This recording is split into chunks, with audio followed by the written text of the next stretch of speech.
Bonjour à tous et merci d'être avec nous pour le grand JT des territoires. Cette semaine, place à une édition spéciale été.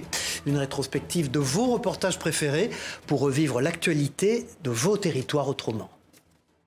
Pandora, petit village de 450 habitants près de Langon, une école, un pont, mais plus de bars ni de restaurants depuis une dizaine d'années. Il serait bien pour la commune qu'il y ait un espace où on puisse se poser un petit peu, boire un café, une limonade, voir l'apéritif. Les personnes qui demandent souvent l'installation de ce type de commerce, il faut qu'après ils les fréquentent. Ce n'est pas souvent le cas. Des difficultés à faire vivre un commerce, mais aussi pour l'ouvrir. L'obtention de la licence 4, nécessaire pour vendre de l'alcool, s'avère parfois difficile. Pour y remédier, le député Guillaume Casparian propose une dérogation simplifiant les démarches. Une proposition de loi qui aurait de quoi redynamiser certaines petites communes. Pouvoir donner la chance à beaucoup de villages de pouvoir revivre. Et puis nous, on a eu la chance que la mairie était propriétaire de la licence 4. On a eu beaucoup plus de facilité aussi pour s'installer. Installé depuis novembre, c'est à Saint-Vivien-de-Montségur que ce couple a ouvert son restaurant suite à une annonce de SOS Village. Et selon le maire, ce type d'établissement est nécessaire pour redonner de la vie à tout un territoire. Que ce soit les bars, les restaurants, ça permet d'avoir un lien social. Voilà, c'est important pour nos petites communes qui sont désertées de plus en plus. Voilà, il faut le dire. Dans les zones rurales, les cafés-restaurants se font de plus en plus rares. En 1960, on en comptait 160 000 contre seulement 40 000 aujourd'hui, soit une baisse de 75%. Ces dernières années, à cause du changement climatique, le nombre de catastrophes naturelles a augmenté en France. Les inondations, par exemple, et des crues soudaines de grande ampleur ont fait leur apparition. Alors, pour savoir comment réagir correctement, les pompiers vosgiens s'entraînent dans un plateau technique unique en France que Vosges Télévisions a pu filmer. Regardez. Alors là, il faut qu'il soit précis sur les trajectoires. C'est essentiel qu'il y ait une bonne communication pour qu'il puisse s'arrêter au bon moment et éviter les obstacles. Et le bassin d'eau vive Naturo d'Épinal n'en manque pas d'obstacles. Là où s'entraînaient une douzaine de sapeurs-pompiers vosgiens dans le cadre d'une formation Code 2, comprenez conduite d'engins hors chemin. Ces engins sont faits pour, à la base, les feux de forêt, on va dire, mais avec le risque d'inondation qui est de plus en plus prenant, on a développé ces utilisations de véhicules qui aujourd'hui sont incontournables dans le cadre des inondations. Et donc, là, ce plateau sert à former nos conducteurs. Des conducteurs qui, durant cet exercice précis, sont guidés par des sauveteurs aquatiques, comme s'il s'agissait de conditions réelles. La difficulté, c'est surtout de voir les risques pour pas qu'un camion se retrouve dans une mauvaise posture. Tout ce qui est inondation, les eaux sont quand même très chargées, remplies de bouts de bois, de cailloux. Et du coup, nous, on essaye d'être un peu les yeux au plus proche pour les conducteurs. Là où généralement des spécialistes de canoë-kayak s'y retrouvent, tant pour des entraînements qu'en compétitions nationales et internationales, mais aussi le tout public pour des activités de loisirs, ces manœuvres peuvent certes sembler insolites, mais ce bassin d'eau vive a été à l'origine spécifiquement pensé pour cela. À Huxenier, on devait construire un plateau technique risque inondation. L'alignement des planètes a fait qu'au même moment, la CAE voulait créer un stade d'eau vive. En France, beaucoup les pompiers s'entraînent aussi sur des stades d'eau vive, mais qui ont été aménagés après construction. Les sapeurs-pompiers vosgiens s'entraînent 5 à 6 fois par mois sur cette structure nautique unique en France de 200 mètres de long pour 10 de large. Mais il n'y a pas que, ce sont cette fois des Ardennais qui, comme l'an dernier, ont investi le site pour d'autres exercices. Alors là, on est à 8 mètres cubes secondes. On voit bien toutes les techniques mises en place par les sauveteurs pour pouvoir récupérer des victimes ou accéder à des victimes sur des situations particulières, genre maison, véhicule. Avec les crues soudaines et torrentielles qui se multiplient, ces formations sont plus que jamais utiles. Elles sont encadrées par le SDIS des Vosges et ils viennent de toute la France mais aussi de pays limitrophes, Belgique, Luxembourg, Suisse. L'Allemagne semble également très intéressée.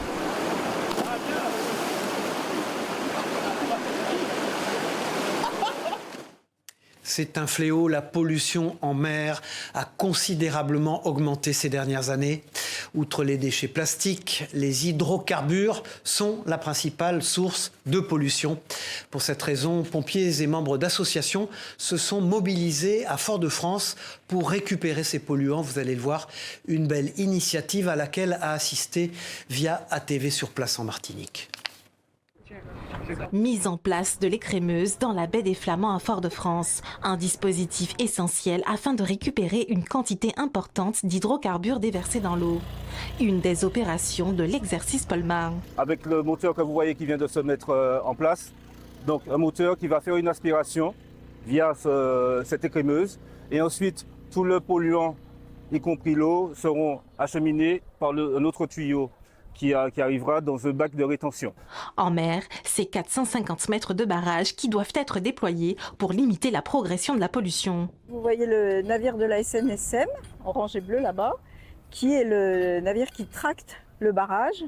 Et donc là, l'objectif, c'est d'amarrer le barrage sur les coffres que vous voyez, les coffres gris que vous voyez en mer. L'idée, c'est de s'entraîner, de voir si le plan est bien préparé et que les personnes s'habituent à le faire. Réalisé tous les 3 ans, l'exercice Polmar permet de limiter les dégâts et de protéger le littoral lors d'une forte pollution d'hydrocarbures. La dernière qu'on connaît, c'est donc au large de l'Angleterre, 2 bateaux qui se sont rentrés dedans. Ce type de pollution a un fort impact sur l'écologie, puisqu'il y a la toxicité du produit, donc de l'hydrocarbure, mais il y a aussi l'étouffement de tous les écosystèmes. Et vous savez qu'en Martinique, l'écosystème est très très fragile. Un risque réel en Martinique, notamment en raison de sa localisation. Ça peut être une pollution résidente, c'est-à-dire d'un navire qui est ici en escale et qui perd du carburant. Ça peut être également une pollution liée à un navire de haute mer. Vous savez qu'on a autour de la Martinique des grandes routes maritimes avec des pétroliers qui circulent et des grands navires de commerce qui arrivent de l'Atlantique, qui vont jusqu'en Caraïbes. On peut avoir une pollution maritime en haute mer qui se déplace au gré des vents et qui arrive soit sur la côte Atlantique, soit via la côte Caraïbe. L'opération Polmar se poursuit avec un exercice de nettoyage de la plage de la Française dans le cas où la pollution arriverait sur Terre. Et connaissez-vous le criquet de Crau ? Cet insecte très rare tient son nom de la vallée de la Crau dans les Bouches-du-Rhône. Étant en danger d'extinction, cette espèce est au cœur de la préoccupation et de la conservation, car sa survie est essentielle pour toute une chaîne écologique. Le projet LIFE permet notamment d'adapter et de restaurer son habitat naturel. Écoutons Thibaut Favier, membre de ce projet, au micro de nos confrères de la Provence. Le but, c'est d'arracher en fait les filaires sur cette zone pour redonner de l'espace pâturable aux brebis et donc réduire l'impact du pâturage sur des zones où le criquet est présent. L'objectif n'est pas de redonner de l'habitat direct au criquet parce que sur cette zone, il n'est pas présent directement, mais donc de diminuer l'impact du pâturage ailleurs. En conservant en fait l'habitat du criquet de Crau, on va par conséquent préserver aussi d'autres espèces comme les oiseaux stépiques. Et donc là, sur la Crau, on a plusieurs oiseaux qui sont extrêmement rares, comme le gangakata, où il y a les seules populations en fait, qu'on peut observer en France, on les observe ici, dans la Crau. Il y a également l'alouette calandre, l'outarde canepetière et le dicnem criard, par exemple, qui sont des oiseaux rarissimes et présents en Crau. Tout autre chose maintenant, beaucoup de sportifs professionnels rencontrent d'importants problèmes financiers pour vivre de leur passion. Certains font le choix de s'engager dans l'armée française et de défendre leur pays. Pour quelles raisons ? Réponse avec ce reportage de Télé Grenoble au sein d'une brigade d'infanterie de montagne. Regardez. Sous ces tartes de chasseurs alpins se cachent des athlètes de haut niveau engagés dans l'armée de terre. En tout, 50 sportifs composent la compagnie hiver de l'armée des champions.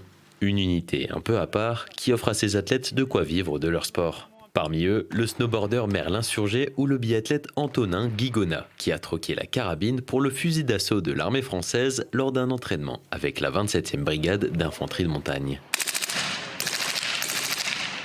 Avec une dans le carton. J'ai rejoint l'armée après les Jeux Olympiques de 2018. Et avec mes premiers podiums en Coupe du Monde, j'ai pu prétendre à entrer dans ce collectif, l'équipe de France militaire de ski, et puis enfin devenir professionnel dans le ski grâce à la solde militaire. Le travail d'un athlète ne se limite pas aux entraînements et aux compétitions, ils doivent aussi trouver des sponsors pour gagner leur vie. Avec l'armée, le salaire débute à 1 400 € par mois, le même qu'un militaire au même grade. En échange, il défend son pays sur des compétitions bien loin des champs de bataille. L'athlète n'est pas un soldat comme les autres. L'athlète n'est pas engagé pour aller au combat. L'athlète est là pour rayonner, performer et porter haut les couleurs de la France et les couleurs de l'armée des champions. Mon rôle premier, c'est de me préparer pour la Coupe du Monde, pour être performant en fait sur la Coupe du Monde et donc représenter l'armée sur la Coupe du Monde. Donc je m'entraîne toute l'année, c'est-à-dire que je suis en stage avec l'équipe de France. Le but, c'est que je sois en forme pour performer. D'autres obligations les occupent, comme participer au défilé du 14 juillet ou aux Jeux mondiaux militaires qui ont lieu tous les 4 ans. Pour les athlètes, l'armée est aussi une sécurité à la fin de leur carrière. L'armée est assez riche à ce niveau-là, donc vraiment il y a tous les métiers possibles. C'est vraiment quelque chose d'important pour nous, notamment dans cette phase de notre vie où on passe à autre chose et on cherche à avoir un nouveau but, avoir un nouveau rythme, une nouvelle profession, quoi. 2 ans renouvelables, c'est le cadre fixé par les contrats de l'armée. Même sous l'uniforme, la flamme olympique reste l'objectif. Direction la Moselle maintenant, où des commerçants ont décidé de miser sur la confiance.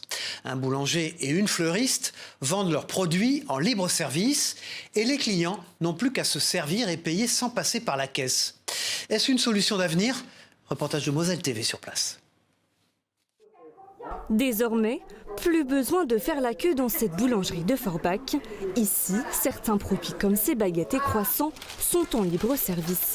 Il y a souvent une forte attente et des gens donc, qui n'ont pas le temps, qui ne venaient plus acheter leurs baguettes chez nous. Pour que les gens puissent gagner du temps, quelqu'un qui est pressé vient, n'a pas besoin de faire la queue, puis acheter sa baguette, son croissant et repartir. Le principe est simple, chacun prend ce dont il a besoin et dépose l'argent dans une tirelire prévue à cet effet. Un dispositif loin d'être ancré dans les mœurs, mais qui pourrait bien faire son chemin. Je viens de l'apprendre. Et qu'est-ce que vous pensez du principe ? Ça peut être pas mal pour ceux qui en ont besoin. Oui, c'est plus rapide parce qu'il y a quand même pas mal de monde qui vient ici. À Faré-Bersviller, chez cette fleuriste, le concept existe depuis plus d'1 an. Quand elle s'absente, les clients peuvent acheter ses bouquets en toute liberté, à condition qu'ils possèdent un smartphone. Ils scannent le code et ils mettent le montant qui est justement sur la composition ou le bouquet. Pas de caisse ni de contrôle, un pari audacieux où tout repose sur l'honnêteté des clients. Même si on vit dans un monde où c'est pas évident de donner sa confiance, moi j'ai fait ce pari-là parce que bon, déjà on est dans un village, généralement je connais bien mes clients et donc je fais confiance et voilà, c'est le principe du commerce de proximité. En misant sur l'honnêteté de leurs clients, cette fleuriste et ce boulanger parviennent à développer leur activité, un modèle de libre service basé sur la confiance qui séduira peut-être d'autres commerçants. En France, les bureaux de poste font face à la forte baisse du courrier, une situation préoccupante qui oblige la Poste à se réinventer, vous allez le voir. Parmi ces nouveautés, vous pouvez notamment vous offrir un vélo de facteur. Reconditionner ces engins vous offriront le même confort. Présentation avec LMTV de Sarthe, Anthony Piton. Il a sillonné les rues et déposé des milliers de lettres. Aujourd'hui, ce vélo de facteur à assistance électrique attend une seconde vie. La Poste du Mans République le met en vente. Son prix, 1 490 €. Une opération nationale de la Poste qui revend 1 millier de vélos électriques. Des biclous reconditionnés avec 70% de pièces recyclées et disponibles en différents coloris, sauf le jaune. Le vélo du coup n'est pas jaune, c'est pour éviter que des personnes puissent prendre l'identité du facteur et puissent abuser en fait de ce lien. Mais l'engin est robuste et a bien toutes les caractéristiques du vélo type de votre facteur. Imaginez que le facteur il est quand même entre 4 et 6 heures par jour sur le vélo, donc il faut un engin qui soit un vélo qui soit léger, fonctionnel, robuste et il ne faut pas que le facteur ne soit non plus usé par une tournée avec un vélo qui ne soit pas assisté par exemple. Jusqu'ici, les vélos des facteurs étaient mis au rebut après 5 ans d'utilisation. Au Mans, l'opération a été lancée début avril et c'est un ancien de la Poste qui s'est porté acquéreur de la toute première bicyclette. C'est un ancien facteur, tout à fait, oui, qui avait d'ailleurs œuvré pour la mise en place de vélos électriques il y a quelques années déjà. Sitôt qu'il a entendu parler de cela dans les médias, il a accouru au bureau de poste, tout à fait. Alors si vous avez toujours rêvé d'être facteur, rendez-vous au bureau de poste du Mans République. L'avantage avec ce vélo, vous n'aurez pas besoin de livrer le courrier. Feriez-vous vous-même le pari d'acheter un matelas reconditionné ? C'est une activité en pleine expansion et notre partenaire Via Occitanie a rencontré la société Ecomatelas qui connaît une importante croissance de son activité. Immersion sur le site de production. Donc vous voyez, il y a énormément de matelas déjà prêts à être expédiés. Donc effectivement, pour suivre la croissance Eco-Matelas, on avait besoin de place pour pouvoir stocker ces nombreux matelas. Comme tout entrepreneur, Jérémy Adjedj aime bien voir les choses en plus grand, plus haut. Depuis le début du mois de mars, son entreprise spécialisée dans le reconditionnement de matelas a investi les 1000 mètres carrés de cette usine installée à Vendargues. 1500 matelas fabriqués par mois contre 800 auparavant au siège basé à Saint-Onès à quelques kilomètres. La technique de production, quant à elle, reste toujours la même à partir de matières récupérées. On va venir du coup découper la partie haute du matelas pour venir vraiment récupérer le noyau du matelas. Donc c'est un peu comme un fruit abîmé en surface mais qui est encore intact à l'intérieur. Après on a du coup la partie assemblage du matelas, en l'occurrence la partie qu'on est venu récupérer sur ce matelas, on vient la coller du coup sur la mousse avec une colle certifiée Ecotex, toujours naturelle. Le matelas termine ensuite dans cette machine de désinfection à rayon ultraviolet pour éliminer acariens et punaises de lit. Depuis 2017 et son lancement, Eco-Matelas a su convaincre une clientèle de particuliers et de professionnels dans l'hôtellerie. L'an dernier, la société a vendu 10 000 matelas, soit la moitié des ventes réalisées depuis son apparition sur le marché. On sait qu'aujourd'hui, il y a à peu près 75% des Français en 2024 qui ont acheté d'occasion. Donc c'est énorme, hein, 3 personnes sur 4 qui achètent d'occasion, qui sont prêts à passer le pas et à acheter un objet d'occasion. La literie, c'est un petit peu particulier, puisqu'effectivement, c'est l'intime, c'est quelque chose qui est hygiénique. Donc on doit nous apporter de la pédagogie, de la réassurance vis-à-vis de cet objet et montrer que ce qu'on fait nous derrière en coulisses, ça permet d'assurer une hygiène parfaite aux produits et aux matelas. Une démarche, un prix aussi 30% moins cher que du neuf, qui s'exporteront bientôt dans les villes de Toulouse, Bordeaux et Lyon, où la marque doit installer ses prochains points de vente. Avec une conscience écologique de plus en plus présente, le recyclage est devenu un enjeu majeur ces dernières années. Mais alors que devient le papier que nous utilisons chaque jour une fois que nous l'avons déposé dans les bacs de recyclage ? Eh bien, c'est la question que s'est posée TVR à Rennes, qui s'est rendu dans un centre de tri. Regardez ce reportage. Le papier rennais est débarqué ici, dans l'immense usine Norskog de Golbey, qui recycle les 3/4 des papiers collectés en France, soit 450 000 tonnes par an. Les 6 000 tonnes de papier trié que Rennes Métropole vend donc chaque année à Norskog ne font tourner l'usine que 5 jours par an. Mais le papetier vosgien s'en contente, car de plus en plus de collectivités vendent leurs déchets à l'étranger. Ce que fait Rennes Métropole, c'est hyper important pour nous. Aujourd'hui, le papier se raréfie, il faut le chercher de plus en plus loin. On est le dernier producteur de papier journal en France. C'est en partie grâce aux synergies, à tout ce qu'on met en place, et y compris avec les collectivités. Avant de redevenir bobine, le papier déposé dans les bacs jaunes de Rennes Métropole a été lavé, libéré de ses agrafes, puis de son encre dans des lessiveuses géantes et des kilomètres de tuyauterie. La pâte à papier est ensuite étirée et séchée dans cette gigantesque machine et mise en bobine de 300 kg à 3 tonnes. Le papier rennais est redevenu papier et a rapporté de l'argent à la collectivité. Un revenu variable selon les années et le cours du papier. Ça nous rapporte de mémoire à peu près 600 000 € à l'année de revente matière. Une partie de ces bobines va repartir en Bretagne vers les imprimeries du groupe Ouest France.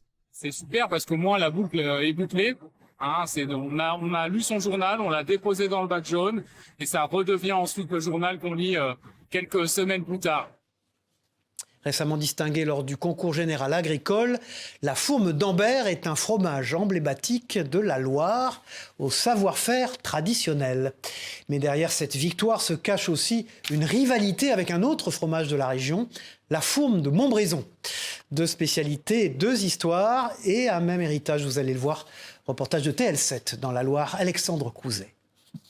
2 appellations à l'histoire commune. Si aujourd'hui les 2 fourmes sont bien distinctes, les sœurs Ambert et Montbrison ont autrefois fait qu'une. Un passé commun remontant au Moyen-Âge, les appellations d'origine contrôlée partagent notamment leur territoire entre Puy-de-Dôme et Loire. Conséquence, c'est une fromagerie ligérienne qui a obtenu la médaille d'or au concours général agricole pour la fourme d'Ambert. En 1972, donc, il y a eu la création de la première AOC qui regroupait les 2 fourmes, fourme d'Ambert ou fourme de Montbrison. Depuis 2002, en fait, il y a maintenant deux AOP, l'AOP fourme de Montbrison, l'AOP fourme d'Ambert. Cette fromagerie produit les 2 fourmes avec 2 cahiers des charges bien distincts. Ces deux fromages, bien que voisins, incarnent des sensibilités gustatives différentes.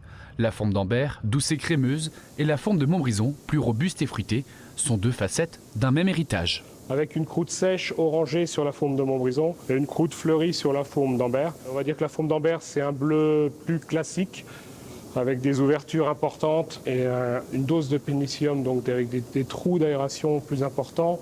Contrairement à la forme de Montbrison, où c'est un caillé qui est broyé, salé dans la masse. Et en fait, le persillage se fait par un veinage très fin à l'intérieur de la fourme. Au niveau national, c'est la forme d'Ambert qui régale le plus de papilles, puisque 5000 tonnes sont produites chaque année, contre seulement 600 tonnes de forme de Montbrison. À travers ces deux produits d'exception, c'est tout un patrimoine qui se déguste, une histoire qui se savoure, ici, au cœur de la Loire. C'est un chiffre assez incroyable. Chaque année, 30% des fruits et des légumes produits n'arrivent pas jusqu'au consommateur et donc 10% sont directement jetés. La raison, ils ne remplissent pas des critères esthétiques stricts. Alors pour lutter contre ce gaspillage, une entreprise corse a décidé de les récupérer pour produire ses propres jus. Écoutons le président de cette entreprise au micro de Télépaésé. L'objectif, c'est de valoriser ce qu'on n'arrive pas à vendre en frais et de monter des filières pour pouvoir exprimer le meilleur de notre terroir, le terroir insulaire. On développe des produits qui sont soit du jus, du pur jus de clémentine à destination des industriels, des glaciers, et on développe aussi la marque qu'on développe maintenant depuis 2-3 ans, qui est la Goursica, donc cette boisson pétillante à la clémentine et à l'extrait de Népi. La gastronomie est un symbole de la culture française, bien sûr. Et pour casser les codes, un couple de restaurateurs a décidé d'implanter leur restaurant dans un bus. Chaque jour, ils vont à la rencontre de leurs clients dans un spot différent. Découvrons leur cuisine raffinée et gourmande avec 8 Mont-Blanc, Clarisse Menant. Regardez. Pour ses clients, ce n'est pas un restaurant comme les autres. Ici, pas de repas dans une salle, mais dans un bus aménagé. Un concept lancé par Grégory et Magali depuis maintenant 3 ans. Originaire de Bourgogne, le couple a souhaité innover car désormais ce n'est plus le client qui vient au restaurant, mais le restaurant qui vient au client. L'idée un petit peu, c'était de retrouver ce concept de manière décalée. C'est de se dire, nous on est un restaurant gourmand, mais on n'est jamais au même endroit tout le temps. On choisit des endroits très spécifiques avec une vue, un panorama, un cadre. Pour le menu, 2 formules sont proposées, une de 4 plats et une de 5 plats. Foie gras maison, suprême de pintade aux écrevisses ou encore riz au lait de fraises. Mais le dos de cabillaud sauce morille du chef reste une valeur sûre. Mes poissons, je les cuis à basse température chez moi là-bas, dans les règles de l'art, à 53 degrés, où le poisson il est juste poché et comme ça permet de le conserver. On est sur du produit frais. La cuisine de Grégory allie modernité et simplicité, le tout sous fond de gourmandise. Après découverte et dégustation, les clients sont repus et repartent unanimes sur la cuisine goûtée. Atypique, formidable. Et après la cuisine, alors très fine et excellente. Le bus déjà en lui-même, on a le côté atypique, et puis au niveau des assiettes et les saveurs, le chef, pour l'instant à ce jour, à cette heure, excellente découverte. Voilà, et puis maintenant dans ce journal, partons visiter un musée, mais un musée qu'on visite à l'aveugle. C'est le concept proposé par le musée Gravelotte en Moselle. L'établissement retrace la guerre de 1870 et l'annexion de l'Alsace par l'Empire allemand. On ne touche plus avec ses yeux, mais bel et bien avec ses mains. Et vous le verrez, les visiteurs perdent leurs moyens. Un reportage de Moselle TV. Je vais deviner ce que c'est. Je vous montrerai après, mais voilà, si vous avez une idée ce que ça peut être. Un canon qui lance plusieurs balles.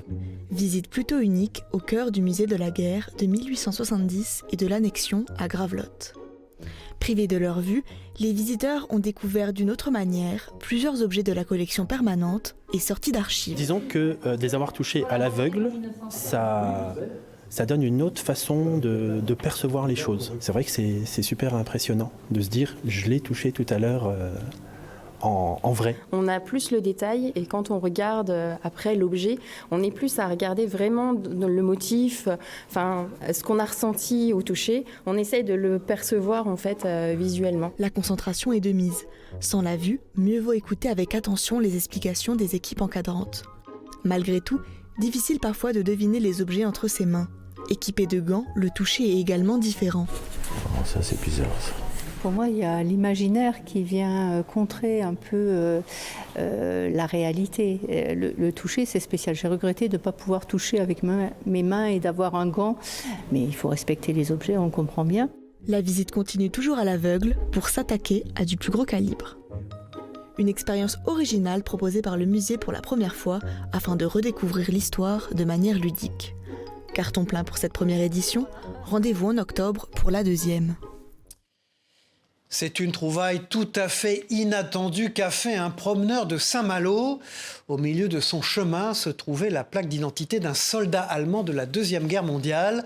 Une trouvaille précieuse qui révèle des informations sur son identité, mais pas que. Écoutons Éric Peil, responsable du mémorial 3945 de Saint-Malo, au micro de TVR à Rennes. Beaucoup de monde qui passe par là, et je pense beaucoup de monde qui l'a vu sans réaliser réellement ce que c'était en fait. C'est une chance pour plusieurs raisons. D'abord parce que donc c'est un objet nominatif, donc on sait vraiment à qui il a appartenu. Mais c'est une chance aussi parce que ça a été trouvé sur la cité d'Alette et que donc ça fait partie intégrante de l'histoire de la cité d'Alette. Et puis on a une troisième chance, c'est que celui qui l'a trouvé, eh bien, il a décidé d'en faire don au mémorial. On sait qu'il a été recruté au départ pour la mer du Nord, avec le petit N qui est devant, qui signifie Nordsee. Il y a son numéro de matricule, et puis l'année de recrutement, il a été recruté en 1940. Voilà, c'était le Grand JT des territoires de l'été. Merci de nous avoir suivis. On se retrouve très vite pour une nouvelle édition. Au revoir à tous.